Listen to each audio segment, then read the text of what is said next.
राम मंदिर दानाविरोधात ठाकरे आक्रमक झाले. त्यासाठी आता ठाकरेंचं नागपुरात आंदोलन होत आहे. पण फडणवीस सदस्य असलेल्या मंदिरातच ठाकरेंचे आंदोलनाचे प्रयत्न सुरू आहेत. पण मंदिराचा राजकीय वापर होऊ देणार नाही ही भूमिका मंदिराच्या अध्यक्षांनी घेतली. त्यामुळे शिवसेना युबीटी नेत्यांकडून मंदिराची शोधाशोध आता सुरू आहे. इतकंच नाही तर ठाकरेंना रामरक्षा नीट वाचता आली तर मी सुद्धा आंदोलनात सहभागी होईल असं मुख्यमंत्री फडणवीसांनी म्हटलंय. पाहूयात.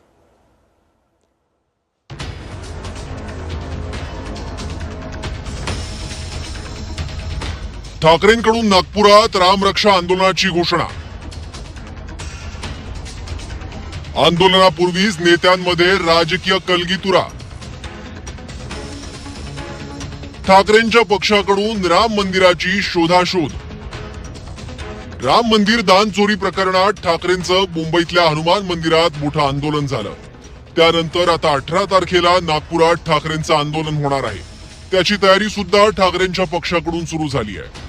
एकतर नागपुरात मुख्यमंत्री फडणवीसांचं होम ग्राउंड, त्यामुळे नागपूरच्या आंदोलनाला विशेष महत्व आहे. पण त्यापूर्वीच ठाकरेंच्या आंदोलनावर टीका सुरू झाली आहे. उद्धव ठाकरेंना रामरक्षेची 2 पानं जरी नीट वाचता येत असतील तर मी सुद्धा त्यांच्यासोबत रामरक्षा पठण करायला तयार आहे असा टोला फडणवीसांनी लगावला.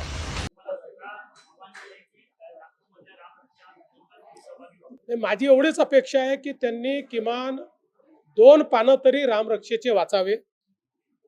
राजकीय आंदोलन रामाच्या नावाखाली करणं योग्य नाहीये. मागच्या वेळेस ते रामरक्षा वाचू शकले नाहीत. मी देखील त्यांची तयारी असेल तर त्यांच्यासोबत रामरक्षा म्हणायला तयार आहे. मला पूर्ण रामरक्षा येते. समजा नसती आली तरी किमान वाचता तर यायला पाहिजे.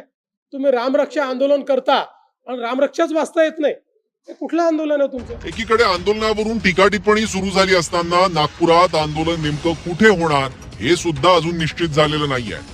राम मंदिरासाठी शिवसेना युबीटी पक्षाची शोधाशोध सुरू आहे. नागपुरातल्या प्रसिद्ध रामनगर मंदिरात राऊतांनी परवानगी मागितली, पण केवळ रामरक्षा पठणाची परवानगी देत आंदोलनासाठी मात्र परवानगी नाकारण्यात आली आहे. तर आम्ही फक्त रामरक्षा पठण करणार, त्याचा राजकारणाशी काय संबंध असा सवाल ठाकरेंच्या नेत्यांनी केलाय. आमचं मंदिर हे कोणत्याही राजकीय पक्षाशी जोडलेलं नाहीये आणि आमच्या मंदिराचे जे सदस्य आहेत हे विविध जातींचेच नाही तर काही धर्माचे देखील लोक असतात. शोभायात्रेमध्ये सगळे नेहमी सामील होतात. हे राम मंदिर असल्यामुळे इथे हनुमान चालीसा किंवा रामरक्षा म्हणण्याची परवानगी मागायची कोणाला गरज नाही, कारण राम सगळ्यांचा आहे. आणि परमिशन मागितली, काही पत्र दिलं पक्षाने? अजून त्यांचं काहीच पत्र आलं नाहीये.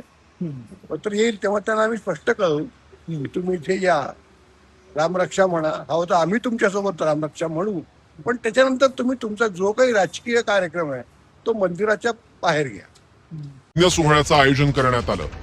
त्यावरूनही राजकीय कुजबूज सुरू असताना मंदिर परिसराच्या बाजूला असलेल्या एका स्वतंत्र मैदानात हा सोहळा होणार असल्याचं सांगितलं जात आहे. यावरून राऊतांनी टीका केली आहे, तर दुसरीकडे त्याला भाजप नगरसेवक रितेश गावंडेंनी प्रत्युत्तर दिलंय.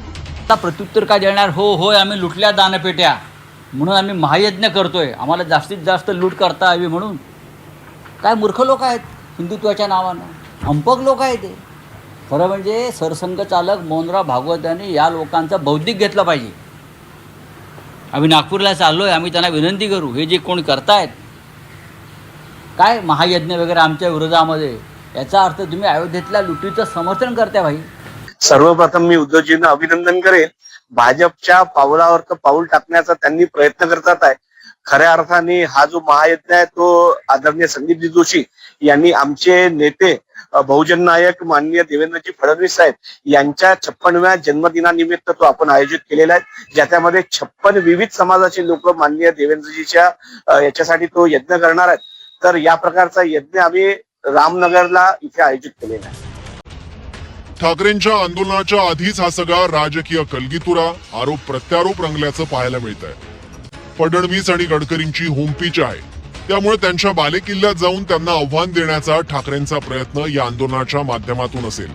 आता प्रत्यक्षात आंदोलन नेमकं कुठे होतं आणि ठाकरे आपल्या टीकेची तोफ कोणत्या दिशेला वळवतात हे आंदोलनाच्या दिवशी कळेलच.